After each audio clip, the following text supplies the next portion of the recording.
And you look at the best companies today, all kinds of Amazon, Netflix, Tencent, it's all models, and that's the Simon solution. Welcome back, everybody. The most successful moneymaker in modern finance, Jim Simons, has annual returns of his flagship fund Medallion that have actually outpaced those of Warren Buffett, George Soros, or Ray Dalio. The historically tight-lipped investor has finally spoken out to our next guest.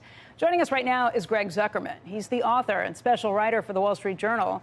His new book is out today. It's called The Man Who Solved the Market: How Jim Simons Launched the Quant Revolution. And I read the article over the weekend and loved it. I think it's incredible to think about a guy who, when he was 40 years old, quit his profession, teaching math, turned around and launched in a strip mall on Long Island. How did he make it to these levels? Yeah, it's kind of a crazy thing. You would think the greatest modern-day moneymaker on Wall Street would be somebody who had some experience on Wall Street, and yet he's a complete outsider. Mathematician, was a code breaker, and as you suggest, for years struggled trying to find the formula to make it in the market, finally turned the corner, and the rest is history. But there's a lot of kind of lessons there for kind of everybody, I think. What kind of lessons? Resilience, the importance of models as opposed to kind of intuition. Too often we get caught up in stories when it comes to stocks. We get caught up in things like Uber and WeWork and all kinds of Theranos. And by using a model, and you look at the best companies today, all kinds of Amazon, Netflix, Tencent, it's all models, and that's the Simon solution. By deferring to models and the scientific method, you don't fall for things like behavioral biases that we all kind of greed and fear kinds of problems. Well, go ahead. Just a quick question. As we've moved more towards passive investing, has he talked about how his ability to make better returns or worse returns has changed? Because it's a really good question. So I've talked to people inside the firm about that, and it's a real problem or challenge, I'd say, if the market is changing. So the whole genius of Renaissance Technologies and Jim Simons is that there are patterns in the market that we humans don't really pick up on, and their machines do. They use unbelievable data. They got data that nobody else has, and they pipe it in, and they can use these models. But what happens if the behavior of the market changes? And we'll see going forward. For now, there are enough dentists and people like me trading the market that they take advantage of. But we'll see. If everybody goes to passive, then the nature of the market could change. What was interesting, when you say they find information nobody else has, I mean, they find information where, did they go back thousands of years to find some of these things? I thought that's what I read in the piece. As far as back in the 1700s. Now, a lot of it is just kind of curiosity. They don't necessarily use it day to day. What markets were they, like, looking at? Commodity tulip type markets or commodities, all kinds of, right. They're not the most liquid markets back then. But it can help if there's a curiosity within the firm. But for a long time, for decades, they had better, than cleaner data and more data than anybody else. And it really is a huge advantage. And they were paying attention to these kind of things, the importance of big data, years before, like, Mark Zuckerberg was even finished with grade school. So is it harder to compete now where everybody's doing big data and where computer speeds have just gotten so phenomenal? Big data is like the code word we've heard tossed around for the last several years. Yeah, it's a good question. You would think, and yet they continue to outperform. They're doing a little bit better than the market this year. They've done better the last few years.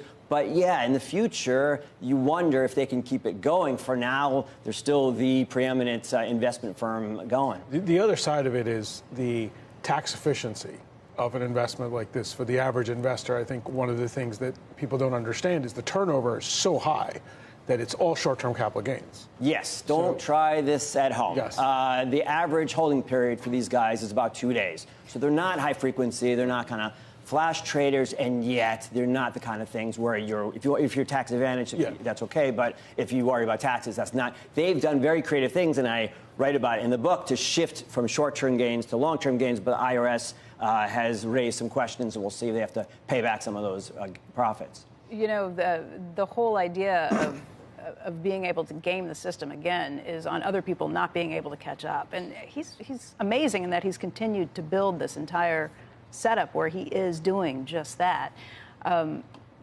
We've talked about 2 and 20, about how that can't last. but it can last for somebody who's actually getting massive outperformance. What does he think about hedge funds in general and who can do what he can do? Yeah, no one really does what they do. So they don't really game the system as much as they look for patterns in the market that we all don't see. And there are a few day patterns. They could be shorter. They could be a little bit longer. But they're medium kind of term trading, as they call it. I'm sorry. I think of that as gaming the system just because you're smarter than what everybody else is doing. I don't mean to suggest there's anything wrong with it. You're just getting smarter than everybody else and finding a way to beat it. Sure, for sure. And yeah, for the average sort of traditional investor who used to use an information advantage, I mean, one of the lessons from this story, I think, is how difficult it is for the traditional kind of investor to try to beat people like Jim Simons and other people with kind of the old traditional intuition, calling up companies, looking at balance sheets. There's more information out there that people can't digest as quickly as they used to, and you're competing with a guy like Jim Simons, who's a step ahead in terms of talent, too. I mean, they hire the best and the brightest from science, from mathematics. They don't even hire from Wall Street. It's a whole different way of organizing a firm and recruiting talent. Did he ever talk about where he went wrong in any trades? Oh, yeah, many. I mean, they don't do individual trades. Their idea is what they do that's different from others. They basically go 5,000 or so stocks long, 5,000 or so short. And they're doing trades that are relative to other things, relative to indexes, relative to the rest of the market, to other groups of stocks. And they've had a series of setbacks throughout the years. And I write about them in the book, especially 2007. Have you ever seen where they get all the numbers in and Simons is there and there's the numbers, everything's figured out, it's all been plugged into the model, and someone says, so what do you think, Jim? What's your gut tell you on this one? So the fascinating thing is that they themselves, as quants, they have to fight that instinct to some extent. So even last year, so Jim Simons is worth $23 billion. He is the preeminent quant, and the whole Wall Street is shifting to quant. 31% of all trading is quants. And yet last year, end of last year, the market was tanking. He's on vacation with his wife in Beverly Hills, sees the market going down, and he calls up his personal money manager and says, hey, shouldn't we be protecting here? Shouldn't we be shorting? So even after a lifetime, he's 81 years old. He's the king of this thing. Even he feels the kind of instincts that you and I do, it just right? Seems like I wonder if that ever helps or hurts.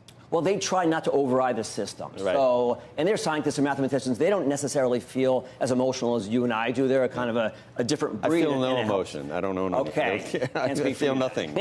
I'm numb. I don't. I like Dr. Spock. but I like over time. Then you can work for Renaissance technologies and not worry about your instinct and intuition. Good. And too often that leads to problems. And that is their thesis, that if you defer to models and the scientific method, then you can outperform. Greg, thank you very much for coming in, Sure. and congratulations on the book. Thank you very much. The book, again, is called The Man Who Solved the Market, How Jim Simons Launched the Quant Revolution.